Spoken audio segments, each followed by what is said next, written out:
What's going on, all you wild Shadysiders? It's your two favorite master assailants back here. I'm Uncle Logan Myers, and my good mate over And there. I'm Uncle Henry Hill. How's everybody doing out there? Boogada, boogada, boogada. And we're back to the third installment of the Fear Street Trilogy, 1666. And if you guys have been following along right here on our YouTube channel and social media outlets, you know we've been reviewing the first two chapters of the trilogy, having a great time with it. Well, the second one, 1978, we had fun. First one, not so much, but after watching the third film, 1666, a lot of it makes sense in part one, so I'll give it that. It makes the first movie because it comes full circle. It makes it more tolerable. But 1666, they're going back in time, the Puritan era. People were pretty wild back in those days, weren't they, Uncle Henry? Back in Shadyside, back in 1666, things were getting fucking lit, man. There were fucking witches burning, hanging. You know, everybody was doing all these wild potions and smoking whatever kind of mushrooms, doing all this crazy stuff and believing in witches. I mean, everybody, it seems like everybody in every town in that era are always like looking for the town like witch, but in reality it was just some like female that like did something, you know, against her husband a little bit, and then they just accused them of being witches.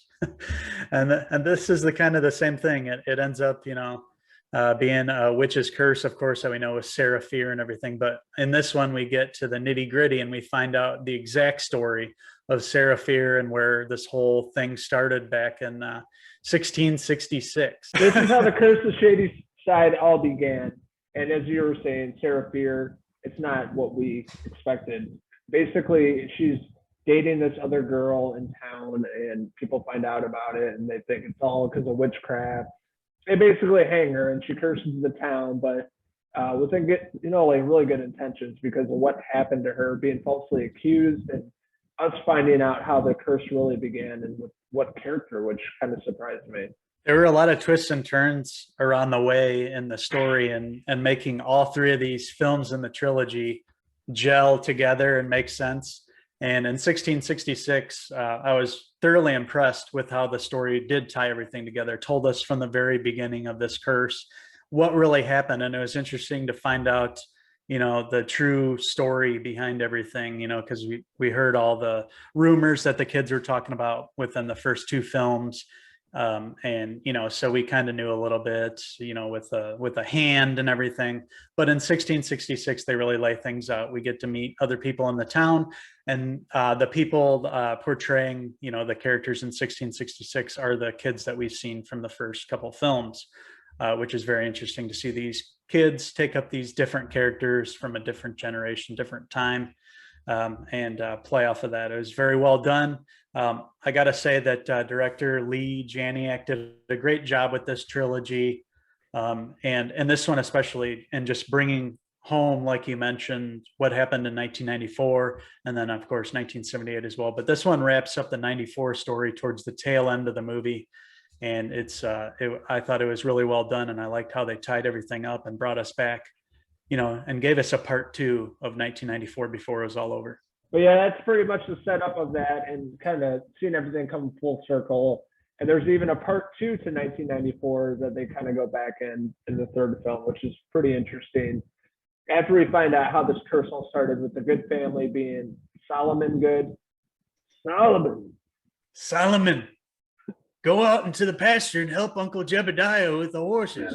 He's milking one now. We don't have any horses.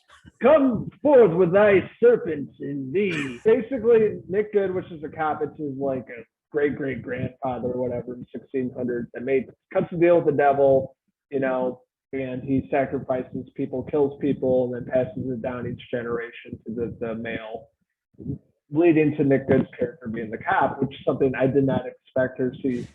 I didn't really predict that, which is kind of cool. I thought that was a good twist, and how it all ties in with the family and all these different generations being passed down with this power and making the deal with the devil and killing people, essentially, all these killers.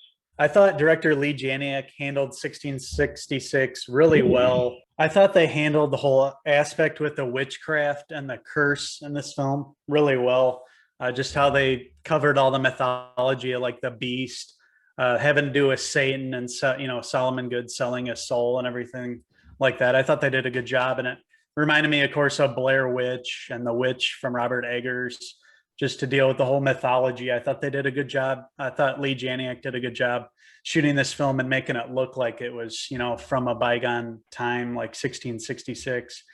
Just how everybody was dressed and how they acted. Everybody was really suspicious. And during this time, everybody was, super on edge for the next witch to come through town and cause all these problems. And I like the visuals when, the witchcraft was happening, like people would look down and their food would be spoiled, be all black. There'd be maggots crawling through it and stuff. So I liked how they captured that feel. Absolutely. It had that really great period piece feel to it, including the music and just the clothing set design was really well done. Reminded me much of, Robert Eggers' The Witch, and then also The Village, M. Night Shyamalan's film. It came out in the 2000s, really had that feel to it. It really set the tone for this movie, and it was pretty tragic, and it had a lot of great, kill scenes, and finding out how this all began and how it was passed down to the present time of 1994, having to do with the cop in town, which was really, really well done. And I liked how it all tied in together. The actors and actresses playing these different characters, even in the 1600s, it worked pretty well. A few times the accents kind of went in and out of the actresses saying the dialogue and whatnot, but that's just a minor complaint. I think it all really worked for me aesthetically, the whole vibe and feel of it, the way it was shot, cinematography. Again, the music, the string arrangements in this, it really had that old school feel to it. I thought it really captured that atmosphere they're going for. And then leading up until the end, which kind of sets it up for possibly more Fear Street. I know they're talking about maybe possibly doing this like a universe. All the movies about TV shows are about universes now. So expanding upon that with more stories, I'm assuming. I'd be on board for that, but had a really great time with part 3, 1666. I didn't know what to expect with this. A lot of really good twists and turns along the way, and it made part 1 more tolerable when everything connects and how it all began with Sarah Fear. So I thought it was really interesting, really great directing, writing, cinematography, and the acting was much better in part 3 compared to part 1. So part 3, I'm going to give a 4 out of 5 Sarah Fear hair pieces. My only real complaints with 1666 were the main actress playing Sarah Fear in this. She also plays Dina, of course, in 1994, Kiana Madeira. She's a young actress, and I get it. This is her first big role, obviously, going through a trilogy of films. So it's a big job, a lot of pressure. In the third movie in 1666, she always had a furrowed brow. Like, it was always the same, pained look. You rarely saw something different out of her. I just noticed that a lot. I don't know, maybe I'm nitpicking, need to cut her some slack. But I just noticed that, always with a scowl on her face. She needs to maybe take some more acting classes, get some more jobs, get some more experience. I don't know. She just always had the same kind of pained look throughout the series, which kind of drove me nuts. Show some more range than that, be happy sometimes too. So it would have been nice to see that. But overall, the cast, I thought, did a great job. They really came through, especially in these last 2 films. Ashley Zuckerman, who played, Sheriff Nick Good and Solomon. I had seen him before in one series before this, A Teacher on Hulu with Kate Mara. He played the husband of Kate Mara's character who, she has an affair with the student. So I knew him from that, and I knew he was going to be a good actor. And he did a great job in this film, and I was surprised with where his character went. But I knew I figured his character was going to have more to do than just be the standard wooden sheriff of the town and everything. And I enjoyed his arc in the film, and how he ended up being involved in the whole Shadyside curse. Love the directing throughout the 3 films. Lee Janiak did a great job. 1994 was really, I liked how she shot it with all the neon. And then in the 78, it looked like a Friday the 13th film. It looked like a movie from the 70s. They nailed the wardrobe. All the kids were believable for that time, even though, the silly 70s wigs and stuff. And everything there. In 1666, she did a great job too. I just love how she tied everything together. She had something to do with the writing too, obviously with some other writers. And I thought they did a really good job weaving all 3 of these movies together. I thought they were just going to be standalones, but I liked how it was all one story, just stretched out over a trilogy of films. And I liked how in the end they tied everything together with 1994 and brought the whole trilogy full circle. I'm super excited that they announced today that they're at least thinking about continuing on with some more films or maybe even a TV anthology series. Hopefully it's really successful for next Netflix and we will get to see some more Fear Street stories. Overall, 1666 was my second favorite out of the trilogy. I enjoyed 78 a little more than this, but like you mentioned, 1666 did a really good job even bringing 1994 around and wrapping up its story and making it more enjoyable than just the first film. I liked how they wrapped it up. So overall, I am going to give Fear Street Part 3, 1666, a 4 out of 5 Solomon good hair pieces. It looks real. That was real hair. No, that wasn't a hair piece. What am I talking about? Come on. He grew it out. Yeah. I would have to go, my favorite, probably be in Part 2, since we love slasher movies, and I thought that one was really well done with Sadie Sink. I liked her character a lot. So I'd go Part 2, Part 3, and then the first one being my least favorite. Even that was better after the third film, and adding more to it, like a Part 2 was better for sure. But I liked all the killers in, especially Part 3 and Part 2, and all the movies. Basically, they're really terrifying. I thought they did a really good job with that, kind of defending good and the devil and everything, and them coming out of nowhere and just basically killing anybody in their path. I thought they were really great. And then when they kind of trapped them in the third film, that was really great too. Gillian Jacobs is one of the better standouts in the series as well.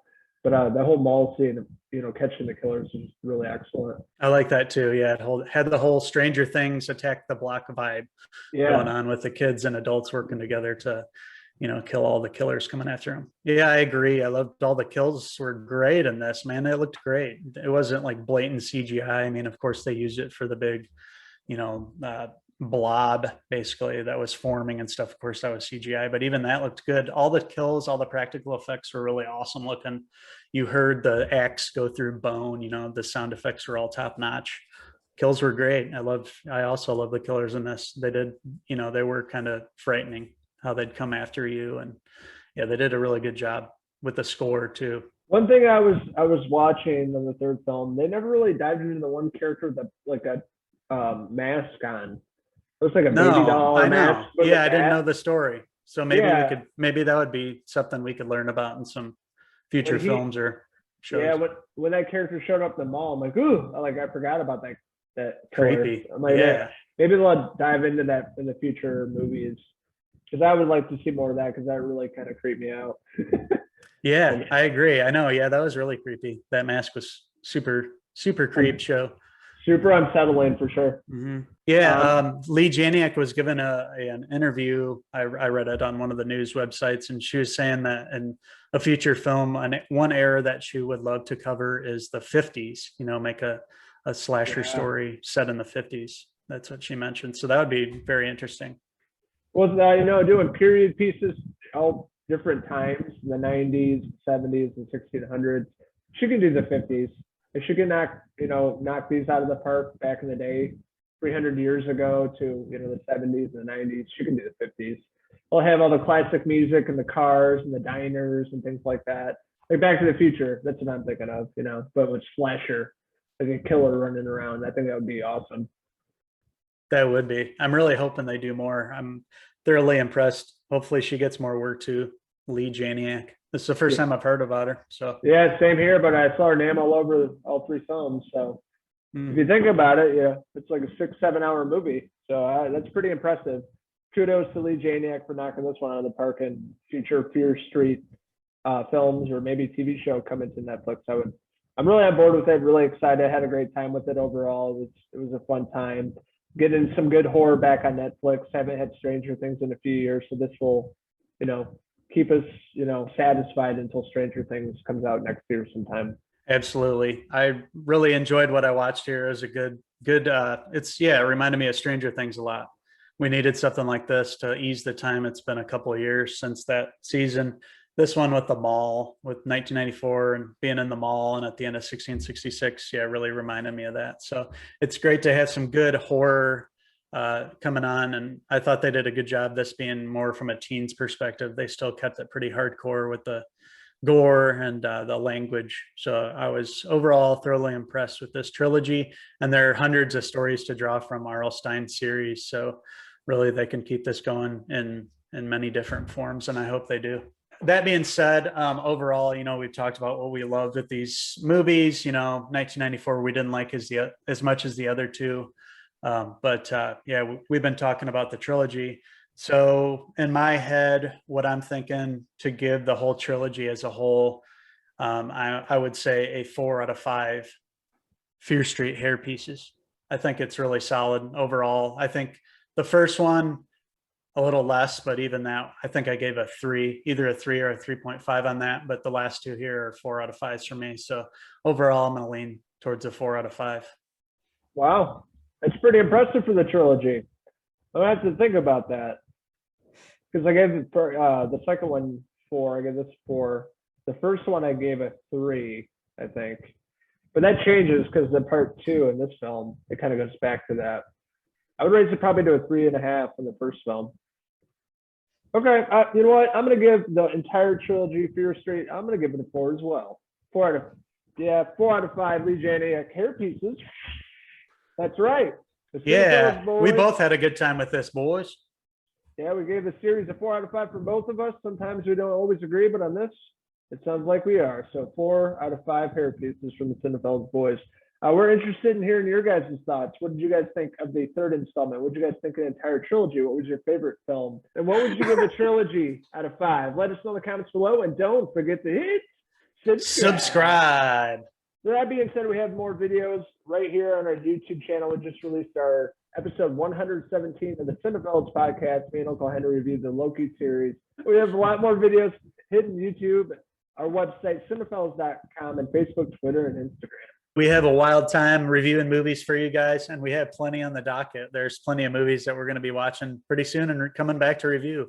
Stay tuned for what are we going to review next, Uncle Logan? We're going to review Space Jam: A New Legacy. Space Jam: A New Legacy. It's a new legacy. It's a new hairline.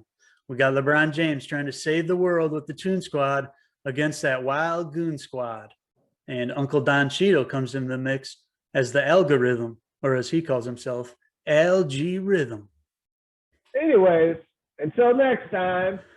Cheers!